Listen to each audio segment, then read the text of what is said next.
Hello students, now we have to start the chapter that is outcomes of democracy. Okay, तो outcomes of democracy में हमने last lecture में देखा था कि किस तरीके से हमारी गवर्नमेंट या डेमोक्रेटिक गवर्नमेंट कह सकते हैं, ये जो है वो तीन बेसिक आउटकम्स प्रोड्यूस करती है. Accountability, it is responsive also and it is legitimate also. ये तीन आउटकम्स हमें प्रोड्यूस करती है because this is the democratic government, people's government है. ठीक है, इसके अलावा आज हम देखेंगे कि जो हमारे इंस्टीट्यूशंस हैं या हम जो प्रैक्टिस कर रहे हैं उसमें ये जो गवर्नमेंट, ये जो प्रोसीजर है ये किस तरीके से फॉलो हो रहा है, प्रॉपरली फॉलो हो भी रहा है या नहीं हो रहा.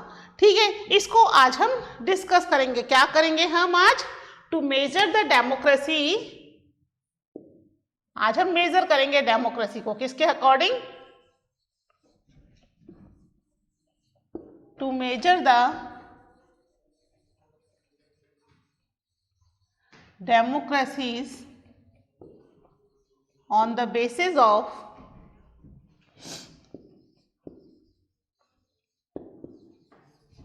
practice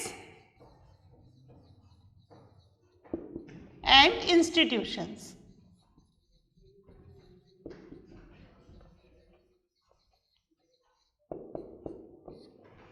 ठीक है, कि हम प्रैक्टिस में कितना इसको ले रहे हैं और हमारे इंस्टीट्यूशंस में जो डेमोक्रेसी है वो किस तरीके से यूज की जा रही है.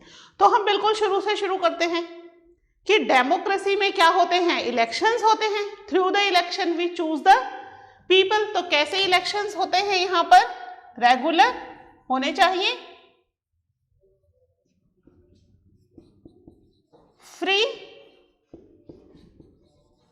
And fair elections.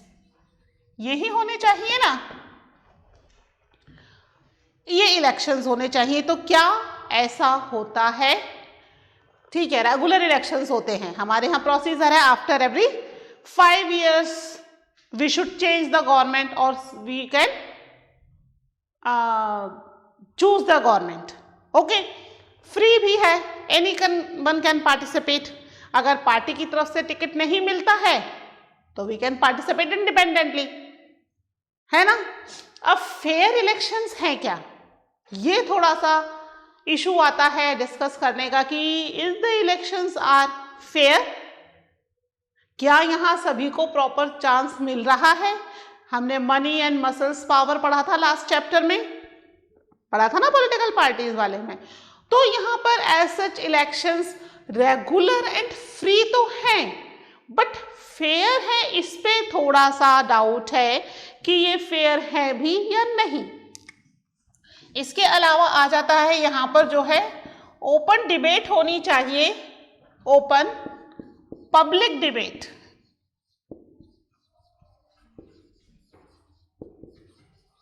On the issue of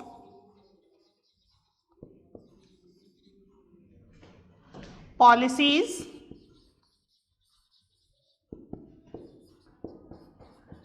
and programmes. ठीक है, पब्लिक डिबेट होनी चाहिए. जितने भी इश्यूज हैं, either they are policies, programmes या कुछ भी चीजें हो रही हैं, जो भी लेजिस्लेचर पास हो रहा है, उन सब पर पब्लिक डिबेट होनी चाहिए. तो क्या ऐसा होता है?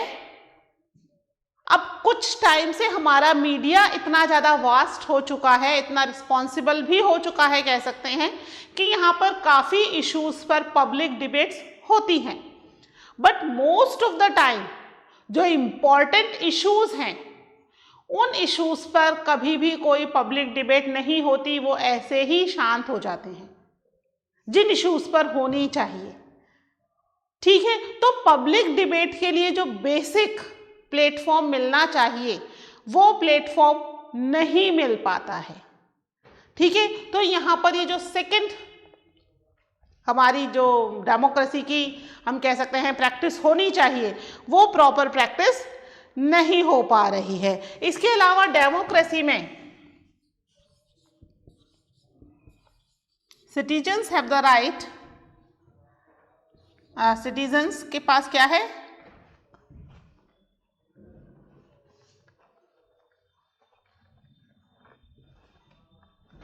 Citizens right of information. पता है ना आरटीआई, राइट टू इंफॉर्मेशन होना चाहिए, लेकिन क्या राइट टू इंफॉर्मेशन है? अभी हमने पढ़ा था कि भाई डिसीजन मेकिंग में भी पार्टिसिपेट करते हैं लोग, तो क्या इस तरीके से प्रॉपर डिसीजन मेकिंग में पार्टिसिपेशन है? ठीक है, प्रैक्टिस में है, ये चीजें होनी चाहिए, है ना, बट उस लेवल पर नहीं है जिस लेवल पर होनी चाहिए। सिटीजन्स को राइट टू इंफॉर्मेशन नहीं मिल पा रहा है। ठीक है, it's not have that much of strength या that much of procedure to participate in the decision making. ठीक है, उतना नहीं हो पा रहा है। इसके अलावा हम देखते हैं कि जो गवर्नमेंट है, it must be attentive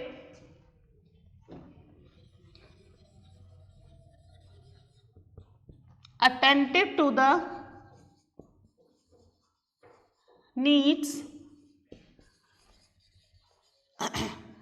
and demands of citizens। ठीक है, गवर्नमेंट को बहुत ज़्यादा अटेंटिव होना चाहिए सिटीजन्स की जो भी नीड्स है या जो भी डिमांड्स हैं उन्हें फुलफिल करने में, है ना, according to the democratic measures होना चाहिए। क्या ऐसा होता है? गवर्नमेंट अटेंटिव है? गवर्नमेंट अटेंटिव नहीं, गवर्नमेंट फ्रस्ट्रेटेड हो जाती है।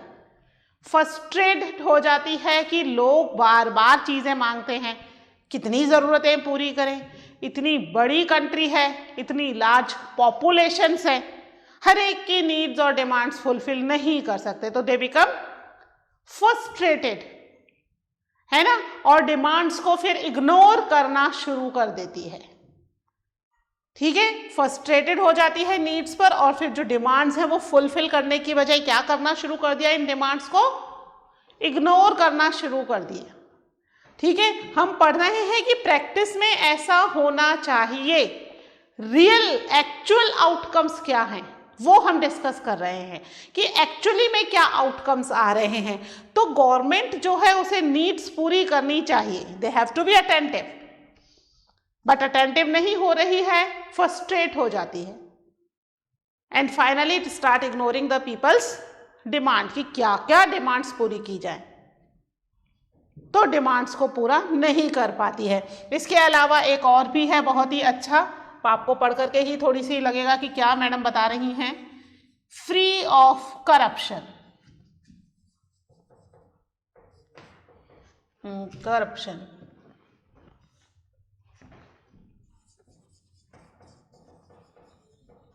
ठीक है, फ्री ऑफ करप्शन, है ना, ये तो पढ़ते ही हंसी आने वाली बात हो गई। करप्शन फ्री है हमारी गवर्नमेंट।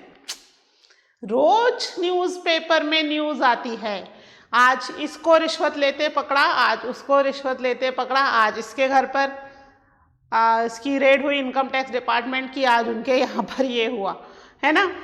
फ्री ऑफ करप्शन तो हम सोच ही नहीं सकते, दूर दूर तक लेना देना नहीं है गवर्नमेंट का इस लास्ट पॉइंट से, तो है ना, वो तो आपको डिस्कस, क्या आपको बताने की जरूरत ही नहीं। इतनी ज़्यादा करप्शन की रिपोर्ट्स न्यूज़पेपर में ही आती रहती है, डेली की कहानियां हैं। ठीक है, जो भी आईएएस ऑफिसर, आरएस ऑफिसर हैं, पुलिस डिपार्टमेंट है या गवर्नमेंट एम्प्लॉयज हैं, they all are the part of the government. कौन सी गवर्नमेंट? Democratic government. तो वो अगर करप्शन करते हैं तो कंट्री करप्शन फ्री कैसे होगी? होगी क्या? तो ये क्या है? This is the outcomes which we have to produce through our practice and institution, but actual outcomes क्या है? फेयर इलेक्शंस नहीं हो रहे हैं, है ना। इलेक्शंस के समय कुछ ना कुछ मनी और मसल पावर दिखा करके इलेक्शंस में थोड़ा बहुत लोगों का रुझान इधर से उधर कर दिया जाता है। जो पब्लिक डिबेट के लिए जो ग्राउंड मिलना चाहिए लोगों को, नहीं मिल पा रहा है, उस लेवल पर नहीं मिल रहा जिस लेवल पर मिलना चाहिए था। सिटीजन्स को राइट टू इंफॉर्मेशन नहीं मिल रही है, आज भी राइट टू इंफॉर्मेशन नहीं है प्रॉपरली, है ना। अटेंटिव है गवर्नमेंट नीड्स के लिए, नीड्स फुलफिल करने के लिए ही हम क्या कर रहे हैं, गवर्नमेंट बना रहे हैं। Why the form the government, अगर जरूरतें हमारी पूरी नहीं होनी, हमें ऐसे ही रहना है, तो गवर्नमेंट की जरूरत क्या है। तो हम गवर्नमेंट बना ही इसीलिए रहे हैं कि हमारी ज़रूरतें, हमारी डिमांड्स फुलफिल हो, हमें जो चीज़ें चाहिए वो गवर्नमेंट हमें प्रोवाइड करे। That's why we are forming the government. और क्या करेंगे हम गवर्नमेंट का, ऐसा क्यों है नहीं कि रिजर्वेशन के लिए और इन सब के लिए हम गवर्नमेंट बना रहे हैं, नो, वो तो दूसरी चीज़ें हैं, लॉ एंड ऑल। पहले तो हमारी बेसिक नीड्स फुलफिल होना, जो चीज़ें हमें चाहिए। तो अगर गवर्नमेंट उन चीज़ों को फुलफिल नहीं कर पा रही तो वो गवर्नमेंट तो किसी काम की ही नहीं है। आइदर इट इज़ डेमोक्रेटिक और any other form of government, हमें क्या फ़र्क पड़ता है। तो यहाँ पर गवर्नमेंट को हमारी नीड्स के लिए it must be more and more attentive, क्योंकि जब तक हमारी नीड्स हैं तब तक ही हम गवर्नमेंट में इतना बढ़ चढ़ करके पार्टिसिपेट ले रहे हैं, ठीक है। पीपल्स पार्टिसिपेशन जैसे जैसे नीड्स कम होती जाएंगी, आपने देखा होगा कि हमेशा इलेक्शन में जो पार्टिसिपेशन होता है वो मिडिल क्लास और पुअर क्लास का सबसे ज्यादा होता है। क्यों only middle class and poor class to participate in the elections. Rich लोगों का पार्टिसिपेशन इलेक्शन में बहुत ही कम होता है, very less, because they don't need anything ना, उनकी नीड्स फुलफिल हो गई हैं। किसके लिए गवर्नमेंट चूज करें, क्यों इतना टाइम वेस्ट करें to cast the vote. Middle class और पुअर क्लास की नीड्स एंड डिमांड्स स्टिल अभी भी हैं। That's why they devote this much of time to choose the government, to cast their vote, ठीक है। तो यहाँ पर गवर्नमेंट को हमारी नीड्स फुलफिल करनी चाहिए, लेकिन गवर्नमेंट इन नीड्स से शुरू में बहुत ही इंथुजियास्टिकली वो कहते हैं हाँ भाई ये भी करेंगे वो भी करेंगे, धीरे धीरे फ्रस्ट्रेटेड होना शुरू हो जाते हैं और डिमांड्स फुलफिल करने की बजाय डिमांड्स को इग्नोर करना शुरू कर देते हैं। फिर फ्री ऑफ करप्शन, ये तो डेली की कहानियां हैं भाई करप्शन की, तो हम डेली ही न्यूज़पेपर में एक दो न्यूज़ तो पढ़ ही लेते हैं about the how our government is more and more corrupted, ठीक है। तो ये जो चीजें हैं बेसिकली डेमोक्रेसी में होनी चाहिए, but actual outcomes is different from it. But in सब के बावजूद भी only and only democracy is the single kind of government which is more better than any other form of government, ठीक है। क्योंकि ये क्या है, इट इज लेजिटिमेट गवर्नमेंट है, ठीक है, लेजिटिमेट गवर्नमेंट है और हम इसमें सेटिस्फाइड भी हैं। क्यों हैं हम satisfied, because we choose them, हमने ही तो इनको चूज किया है ना। With all of this negative points और पॉजिटिव पॉइंट्स, कैसे भी पॉइंट्स हो, we are responsible to choose this government, ठीक है। तो गवर्नमेंट के जो हमने मेजर्स पढ़े हैं कि डेमोक्रेसी ऐसी होनी चाहिए, बेसिकली होनी ही ऐसी ही चाहिए जिसमें हमारी डिमांड्स पूरी हो, हमारी पॉलिसीज एंड प्रोग्राम्स के बारे में हमें पता हो, सब कुछ क्रिस्टल क्लियर हो, है ना। बट नहीं हो पा रहा है बिकॉज ऑफ अस। गवर्नमेंट कौन है, कौन करप्शन कर रहा है, वी, हम ही तो गवर्नमेंट का पार्ट है ना, हम ही उनको चूज कर रहे हैं, इसलिए हम गवर्नमेंट पर उंगली रेज नहीं कर सकते, because we are the part of the government, ठीक है। एक बार ये पॉइंट्स नोट कर लीजिए, फिर हम देखते हैं किस तरीके से गवर्नमेंट में और भी इनइक्वालिटीज हैं।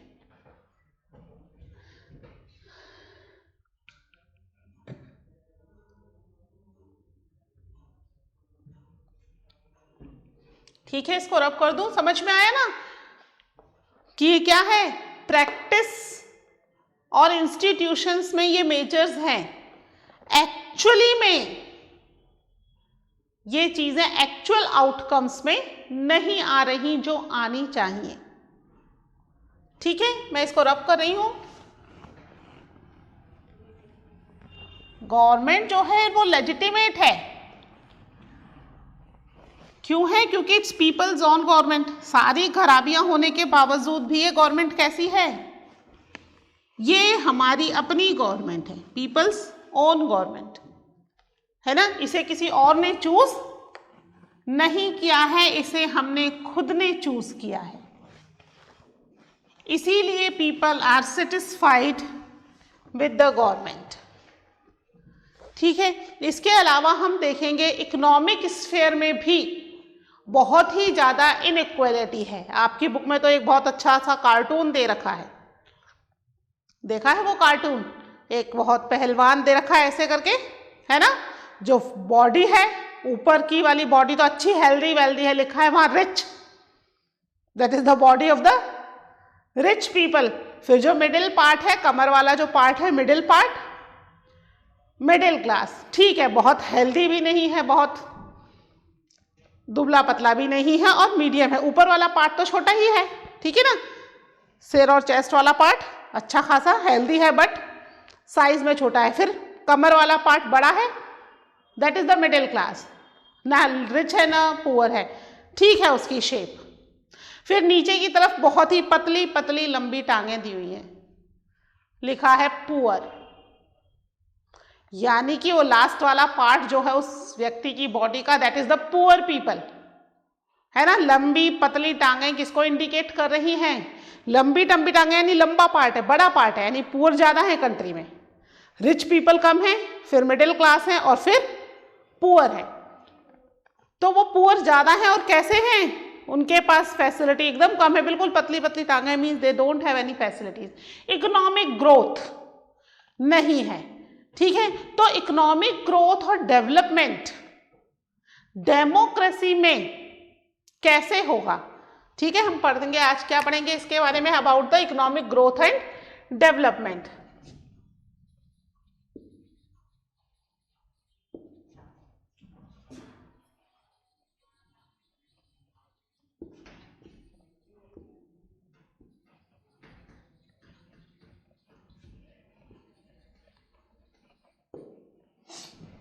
Economic growth and development.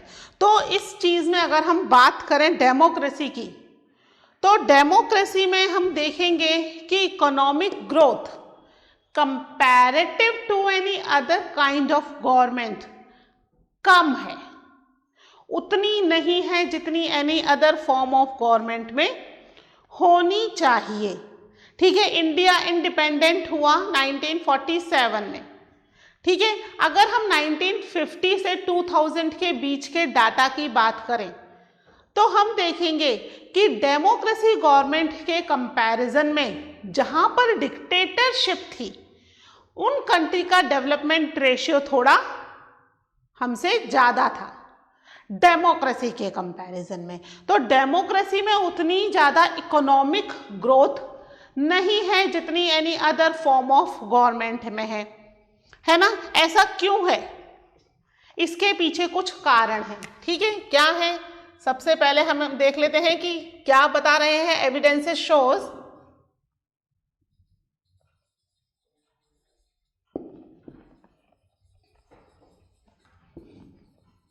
That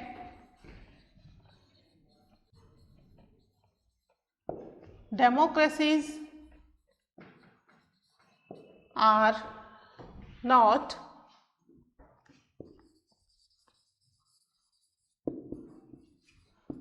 fulfill the expectations of citizens। ठीक है, हम इकोनॉमिक स्फीयर की बात कर रहे हैं। इसके अंदर अगर हम बात करें बिटवीन 1950 एंड 2000 में हम क्या देखेंगे? ठीक है, ये जो टाइम पीरियड है 1950 से 2000 के बीच का टाइम पीरियड, यहाँ पर क्या है? अभी तक पूरे वर्ल्ड में डेमोक्रेसी नहीं है, अभी तक भी नहीं है, स्टिल 2020 तक भी नहीं है।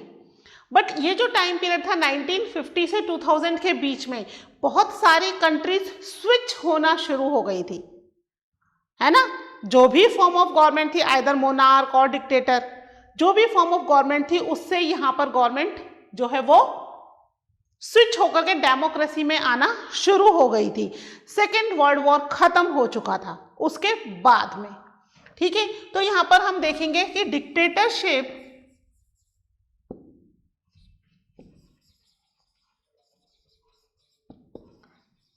had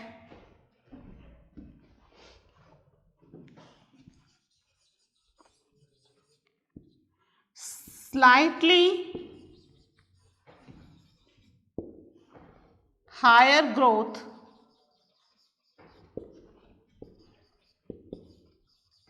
in economic sphere,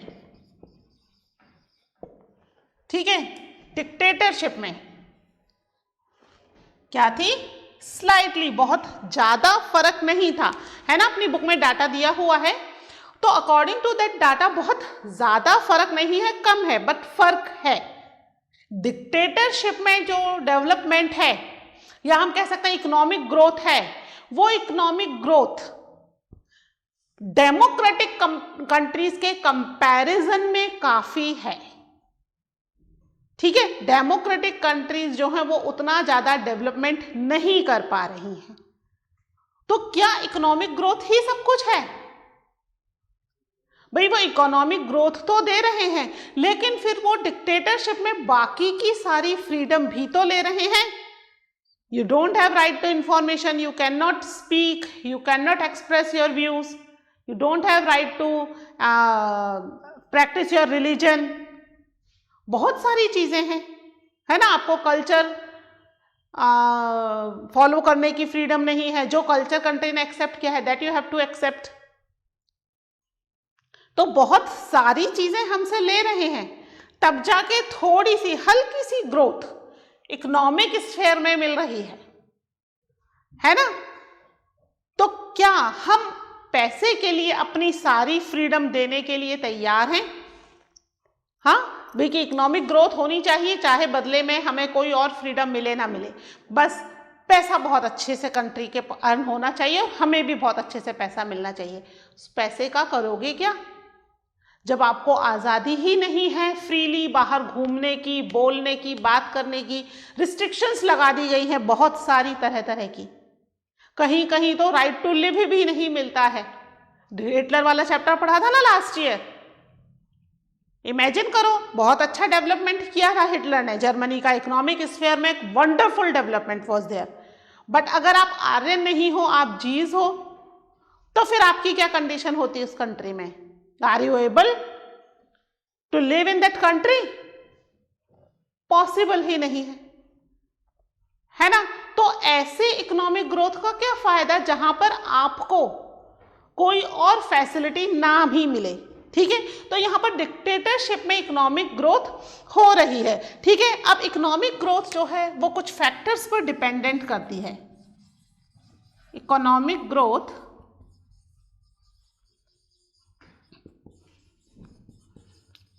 depends on few factor. कौन कौन से ये फैक्टर्स हैं? ठीक है, सबसे पहले तो क्या होना चाहिए, कंट्री में पॉपुलेशन कितनी है, पॉपुलेशन, ठीक है। अगर पॉपुलेशन ज्यादा है तो क्या होगा, पॉपुलेशन साइज। अगर पॉपुलेशन ज्यादा है तो अपने आप डेवलपमेंट रेट जो है वो डाउन हो जाएगी, क्योंकि पॉपुलेशन, जितनी ज्यादा पॉपुलेशन उतनी ज्यादा ही उसकी नीड्स एंड डिमांड्स को फुलफिल करना, ठीक है। तो इकोनॉमिक ग्रोथ जो है वो थोड़ी सी रुक जाएगी। इसके बाद सेकंड नंबर पे आता है ग्लोबल सिचुएशन। उस समय पूरे वर्ल्ड में क्या सिचुएशन चल रही है। अब ग्लोबल सिचुएशन कैसे, जब हमारी कंट्री इंडिपेंडेंट हुई, सेकेंड वर्ल्ड वॉर खत्म होके चुका था, इकोनॉमिक डेवलपमेंट कहाँ से होता, लोगों की बेसिक नीड्स फुलफिल नहीं थी, है ना। तो हमारी कंट्री ने क्या कर दिया था, ग्लोबली हम रिस्ट्रिक्टेड कर दिया था to exchange any kind of import and export, ठीक है, जिससे कि कंट्री का डेवलपमेंट हो सके, इंडिया की बनी हुई चीज़ें ही लोग खरीदें या बेचें। तो ग्लोबल सिचुएशन भी एक बहुत ही इम्पॉर्टेंट फैक्टर यहाँ बताती है। इसके अलावा है यहाँ पर cooperation from the other country, कि दूसरी कंट्री आपको कितना कॉपरेट करती हैं, कॉपरेशन फ्रॉम अदर कंट्रीज, जो कंट्रीज डेवलप्ड हैं अगर वो अच्छे से कॉपरेट करती हैं तो काफ़ी जल्दी आपका डेवलपमेंट, इकोनॉमिक डेवलपमेंट हो सकता है। Last but not the least, that is the economic priority.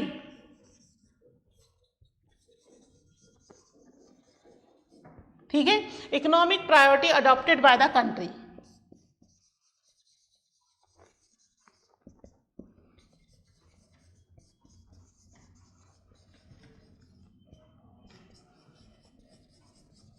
कि कंट्री की इकोनॉमिक प्रायोरिटीज क्या हैं, वो खाली इकोनॉमिक डेवलपमेंट पर ही ध्यान दे रही है या ओवरऑल डेवलपमेंट पर ध्यान दे रही है।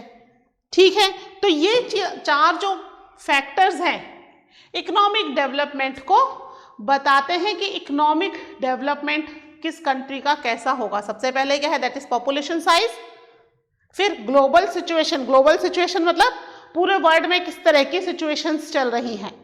ठीक है, इसके अलावा कॉपरेशन दूसरी कंट्रीज का, और साथ में आपकी खुद की कंट्रीज की क्या प्रायोरिटीज हैं, क्या इकोनॉमिक प्रायोरिटीज हैं और वो किस तरीके से चाह रही है कि कंट्री डेवलप्ड हो, केवल इकोनॉमिक स्फीयर में ही हो या ओवरऑल डेवलपमेंट हो। ठीक है, तो ये जो है हमारे कुछ इकोनॉमिक ग्रोथ एंड डेवलपमेंट के पॉइंट्स हैं कि कंट्री जो है वो डिक्टेटरशिप के कंपैरिजन में डेमोक्रेटिक कंट्री में डेवलपमेंट हल्का सा कम है, स्लाइटली, बहुत ज़्यादा नहीं। अगर आप डाटा देख रहे हो बुक के अंदर दिया हुआ है तो वो डाटा के हिसाब से क्या है, बहुत ज़्यादा फर्क नहीं है, बहुत कम फर्क है। लेकिन हाँ, डिक्टेटरशिप में डेवलपमेंट हायर है, ज़्यादा है।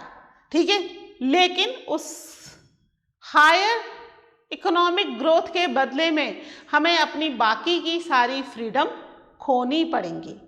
ठीक है, इसके अलावा हमारी कंट्री जो है वहाँ पर इकोनॉमिक ग्रोथ के ये कुछ फैक्टर्स हैं जिसके हिसाब से इकोनॉमिक डेवलपमेंट होगा। ठीक है, तो ये कुछ फैक्टर्स आप नोट डाउन कर लीजिए। ठीक है, इकोनॉमिक ग्रोथ एंड डेवलपमेंट के। फिर इकोनॉमिक आउटकम्स क्या है डेमोक्रेसी में, वो हम देखेंगे इन द नेक्स्ट लेक्चर। ठीक है, तो मिलते हैं नेक्स्ट लेक्चर में। Till then take care, bye.